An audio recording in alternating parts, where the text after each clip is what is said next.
প্রিয় দেশবাসী, ইচ্ছে করলে দেশের সেনাবাহিনী কিংবা অন্য বাহিনীগুলো কোকিচিন সম্পর্কে গোয়েন্দা তথ্য জোগাড় করতে পারবে না। মুক্তিযুদ্ধ থেকে শুরু করে বিভিন্ন সময় সেনাবাহিনীর ভূমিকা কিংবা কার্যক্রম সেটি প্রমাণ করে না।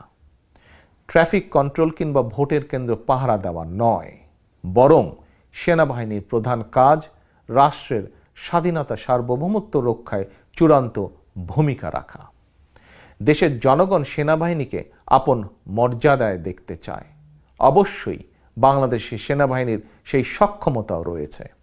বর্তমানে যেখানে প্রত্যক্ষ এবং পরোক্ষভাবে দেশের স্বাধীনতা সার্বভৌমত্বের উপর হামলা চলছে, এমন সংকটময় মুহূর্তে দেশের সীমান্ত জুড়ে সেনাবাহিনী মোতায়েনের কোনোই বিকল্প নেই। অরক্ষিত সীমান্তে সেনাবাহিনী নাকি যৌথ বাহিনী, এভাবে তালগোল পাকানোর পিছনে সেনাবাহিনীকে মূল